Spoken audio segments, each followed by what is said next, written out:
खबरों के निष्पक्ष विश्लेषण के लिए सब्सक्राइब करें Jantantra TV and press the bell icon. Never miss any update.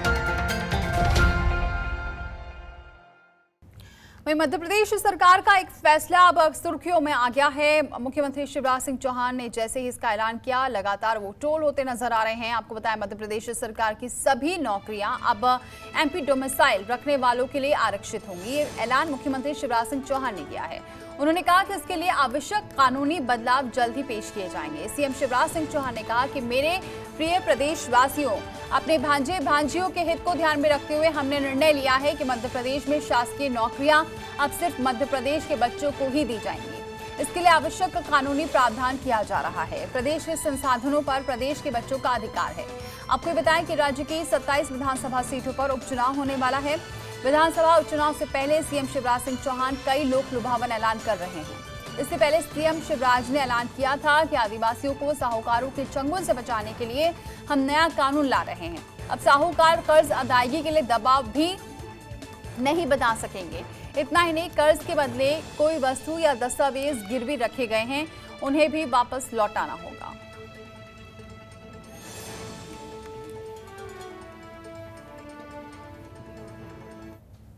देखिए, मध्य प्रदेश में एमपी के बच्चों को नौकरी दी जाएगी, ये बात जो शिवराज सिंह जी कर रहे हैं वो केवल और केवल उपचुनाव के सामने आते ही उन्हें एक चुनावी झुंझुने के रूप में याद आ गया है। शिवराज सिंह जी ही वह मुख्यमंत्री हैं जिन्होंने पीएससी में जो मध्य प्रदेश के निवासी होने की अनिवार्यता थी उसको समाप्त किया था, और व्यापम के माध्यम से जो परीक्षाएं होती हैं उसमें भी मध्य प्रदेश के मूल निवासी होने की जो अनिवार्यता थी उसे भी शिवराज सिंह जी ने ही समाप्त किया था। और वहाँ इन दोनों स्थानों पर उन्होंने व्यापम में गोंदिया के बच्चों को और अन्य स्थान के बच्चों को भर लिया था। कुछ परसेंटेज फिक्स कर देती मध्य प्रदेश के लोगों के लिए और बाहर के लोगों के लिए। अब ये होगा कि मध्य प्रदेश के लोग जब बाहर जाएंगे तो उनके लिए बड़ी दिक्कतें हो जाएंगी, और जाते ही हैं, पूरे देश के अंदर जाते हैं। मध्य प्रदेश सेंट्रल में तो पूरे देश में मध्य प्रदेश के लोग नौकरी ढूंढने के लिए जाते हैं, वहाँ वो नौकरी करते हैं। उनके सामने समस्या खड़ी हो जाएगी। फिर जो कॉम्पिटिटिव एग्ज़ाम होते हैं, जैसे पीएससी का है, दूसरे एग्ज़ाम होते हैं, उसमें बाहर के लोग भी बैठते हैं और अच्छे लोग बैठते हैं और मेरिट लिस्ट में आते हैं, उनका सिलेक्शन हो जाता है। उनका क्या होगा? बहुत सोच समझ कर इस तरीके का निर्णय लेना चाहिए, उस पर पुनर्विचार करना चाहिए।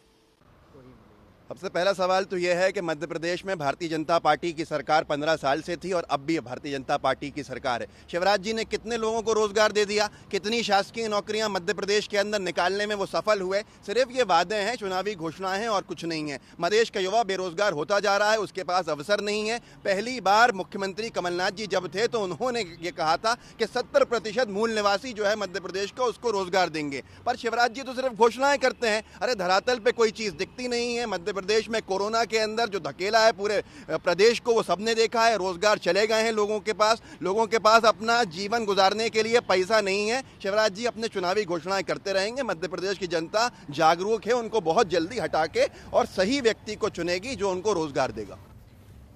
और हमारे साथ प्रशांत जुड़ चुके हैं इस खबर पर।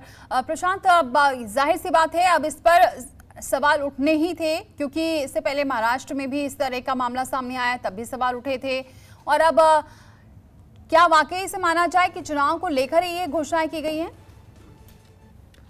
इस बात की जो परिपाटी चली आ रही है देश के अन्य राज्यों के हिसाब से, वैसे मध्य प्रदेश में भी इस परिपाटी को लागू करते हुए स्थानीय तौर पर जो बेरोजगार युवक हैं उनको तरजीह देते हुए और तमाम सरकारी नौकरियों को भर्ती करने का ऐलान कर दिया है ट्वीट के माध्यम से। देखिए, कमलनाथ सरकार में भी उद्योग नीति में परिवर्तन किया गया था, जब 70% युवाओं को रोजगार देना अनिवार्य किया था। और आने वाले दिनों में मध्य प्रदेश में भी उपचुनाव होने वाले हैं, इसलिए इसको सरकारी घोषणा भी कहा जा रहा है। तो भले चाहे सरकार विपक्ष जो है लाख आरोप लगाए, लेकिन जिस तरह से उन्होंने 70% की घोषणा की थी, इस पर शिवराज सिंह चौहान ने आगे बढ़ के इसको 100% पूरा कर दिया है। और कहीं न कहीं घोषणा के बाद से उन युवाओं को जरूर तरजीह मिलेगी, उन युवाओं में खुशी का माहौल जरूर होए जो युवा जो है यहाँ उनको नौकरी न मिल पाने की वजह से, सीट पे कम होने की वजह से दूसरे राज्यों की ओर रुख करना पड़ रहा था। शिवराज सिंह चौहान ने अभी प्रदेश में तमाम सरकारी नौकरियों को मूल निवासियों को ही मिलेगी, इसके लिए कानून में जरूरी प्रावधान भी किए जा रहे हैं। और मध्य प्रदेश के संसाधन केवल उन्होंने घोषणा किया कि केवल उन्हीं बच्चों के लिए ही होगा जो यहाँ के मूल निवासी हैं और नौकरियों के लिए दूसरे प्रदेशों के लोग भी आवेदन कर सकते हैं, उन्होंने ये भी कहा था। जी। तो हाल ही में प्रदेश में जिस तरह से भर्तियां हो रही हैं, जेल प्रहरी के लिए भी भर्ती परीक्षा का आयोजन किया जाना है, इसके अलावा पुलिस में लगभग 4000 से अधिक पदों की भर्ती होनी है, तो कहीं ना कहीं उन युवाओं को जरूर इसमें मौका मिलेगा और उनको इससे जरूर फायदा होगा। फिलहाल इसमें राजनीतिकरण भी जोर पकड़ेगा और उपचुनाव है, तो दोनों ही सरकारें इस बात को जरूर बताने की कोशिश करेंगी कि कमलनाथ सरकार ने भी उद्योग नीति घोषणा की थी और शिवराज सिंह बोलेंगे कि हमने भी यहाँ पे 100% जो है स्थानीय युवकों को तरजीह देते हुए उनको नौकरी का भरोसा दिलाया है। जी, लेकिन वसुदेव कुटुंबकरण की जो बात की जाती है प्रशांत, और ऐसे में मध्य प्रदेश में खास तौर से इस बात को कहा जाता था, और ऐसे में अब ये जो कानून लाने की बात की जा रही है, इस पर अब जाहिर सी बात है हो सकता है सरकार घिरती हुई नजर आए।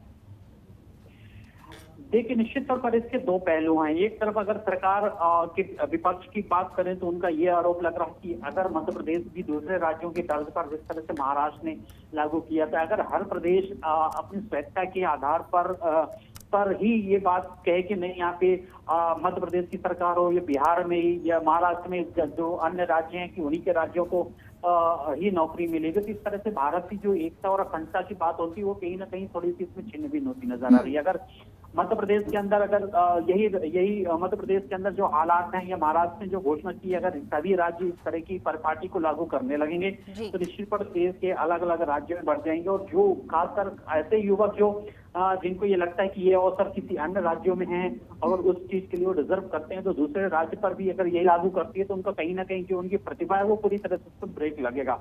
हालांकि दूसरे पहलू पे ये भी बात करें कि कई ऐसे युवक हैं जो दूसरे राज्यों के रुख करते थे या दूसरे राज्य से यहाँ पे आते थे और उनको नौकरियां नहीं मिलती थी और घर से बाहर जाना पड़ता था, तो ऐसे में मध्य प्रदेश सरकार की ये घोषणा उन युवाओं के लिए जरूर खुशी का माहौल लेके आएगा।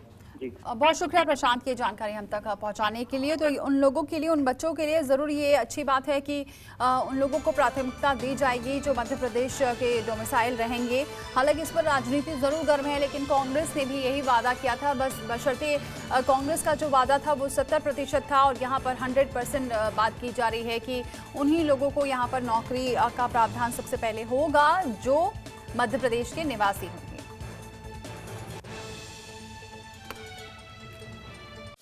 खबरों के निष्पक्ष विश्लेषण के लिए सब्सक्राइब करें Jantantra TV and press the bell icon. Never miss any update.